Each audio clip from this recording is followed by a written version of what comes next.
जब उसने नक्श को ब्रांड न्यू स्पोर्ट्स कार से बाहर निकलते हुए देखा। मम्मी जी केम छो, मजामा या खूब मजामा थी।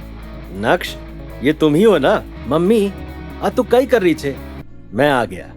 अरे वो मेरे बॉस की कार है, आज मैं छुट्टी पर हूँ तो उन्होंने मुझे अपनी कार दे दी। ओह, तो ये तुम्हारे बॉस की कार है। मुझे लगा कि तुम सक्सेसफुल इंसान बन गए, लेकिन ऐसे सौभाग्य कहाँ जावेरी खानदान के। अनिका, ये तो वाकई में यूजलेस है।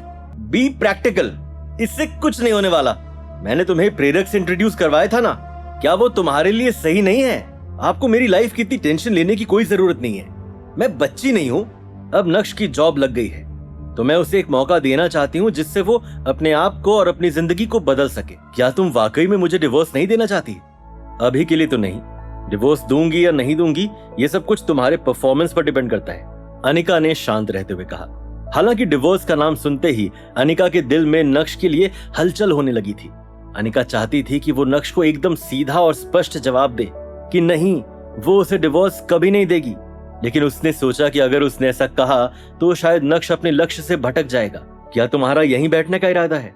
कमरे में नहीं चलना चाहते? ये सुनते ही नक्श एकाएक चौंक गया। लगता है बहुत दिनों से उस कमरे को किसी ने साफ नहीं किया है। जैसे ही नक्श कमरे में घुसा उसने देखा कि कमरे का तो बुरा हाल हो गया है। तुरंत ही नक्श ने कमरे का सफाई अभियान शुरू कर डाला था। दूसरी तरफ जैसे ही चित्रा अपने कमरे में घुसी और तुरंत ही प्रेरक को कॉल लगाया। चित्रा आंटी, अब आपको मुझसे क्या चाहिए? प्रेरक, तुम तो अनिका से पहले मिल चुके हो, तो बस मुझे ही जानना था कि तुम दोनों के बीच सब कुछ कैसा चल रहा है। चित्रा आंटी, मुझे लगता है कि अनिका और मिस्टर नक्श की जोड़ी स्वर्ग से बनकर आई है। मैं उन दोनों के रिश्ते को खराब नहीं करना चाहता। प्रेरक, तुम ठीक हो ना? ये तुम कैसी बातें कर रहे हो? तुम अपने आप को उस निठल्ले नक्श से कैसे कंपेयर कर सकते हो? चित्रा आंटी, अगर आपकी मुलाकात कभी मिस्टर नक्श से होती है तो उन्हें प्लीज मेरी तरफ से कहना कि मैं चाहता हूं कि वो और अनिका हमेशा एक दूसरे के साथ रहें। चलिए, मुझे थोड़ा काम है, मैं आपसे बाद में बात करता हूं। चित्रा को कुछ भी समझ में नहीं आ रहा था कि अचानक से प्रेरक को क्या हो गया है। गुस्से में चित्रा ने अपने फोन को बेड पर फेंका ही था कि तभी घर के दरवाजे पर घंटी बजी। दरवाजा खोलते ही चित्रा ने देखा कि बाहर प्राची खड़ी थी। अरे प्राची, तुम आओ आओ। अनिका, प्राची आई है। प्राची का नाम सुनकर अनिका तुरंत ही नीचे आ गई और उसके बाद दोनों दोस्त सोफे पर बैठकर इधर उधर की बातें करने लगे।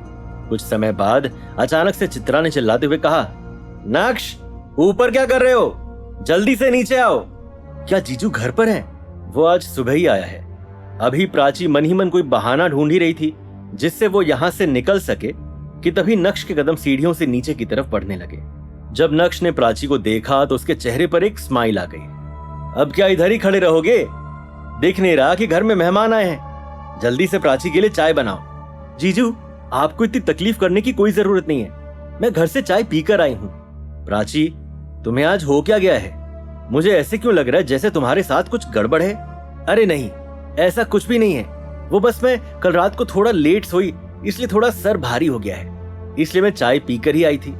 ठीक है, तो जाओ और प्राची के लिए थोड़े फ्रूट्स कट कर दो। चित्रा आंटी, उसकी कोई जरूरत नहीं है, मेरा गला बहुत खराब है। मैं एक काम तो भूल ही गई। चल अनिका, मुझे जाना होगा। अरे क्या हो गया, आज इतनी जल्दी जा रही हो? हाँ, वो मुझे अचानक से काम याद आ गया है। अगर आज वो काम नहीं किया तो आलोक फिर से गुस्सा हो जाएंगे। ठीक है, अगर तुझे कोई इंपॉर्टेंट काम है तो मैं भी तुझे नहीं रोक सकती। वैसे तू यहाँ आई कैसे? तेरी कार तो मुझे कहीं नजर नहीं आ रही। हाँ, कार सर्विस में दी है, मैं ऑटो ले लूंगी यार। तुम्हें ऑटो से जाने की कोई जरूरत नहीं है। आज नक्श अपने बॉस की कार लेकर आया है, वो तुम्हें छोड़ देगा। अरे नहीं, इसकी कोई जरूरत नहीं है, मैं ऑटो या कैब ले लूंगी। ज्यादा टाइम वेस्ट मत करो, तुम्हें जरूरी काम है ना। चलो चलते हैं। प्राची ने अपना सर नीचे झुकाया और चुपचाप नक्श के पीछे पीछे चल पड़ी।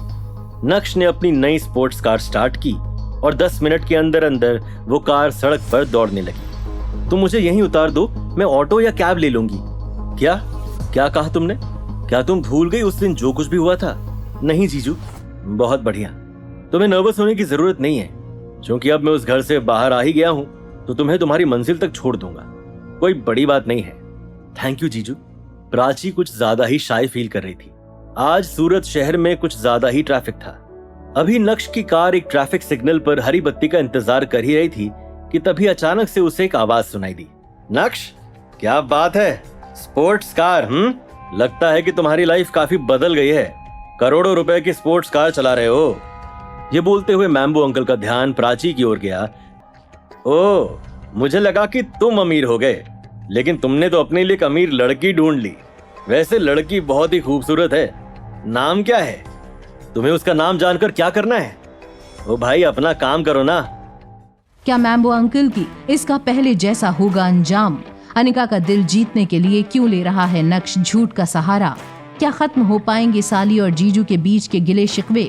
ये जानने के लिए देखिए अगला एपिसोड सिर्फ पॉकेट एफएम के YouTube चैनल पर, और इंस्टा एम्पायर के सारे एपिसोड्स को सुनने के लिए डिस्क्रिप्शन में दी गई लिंक से डाउनलोड कीजिए पॉकेट एफएम ऐप।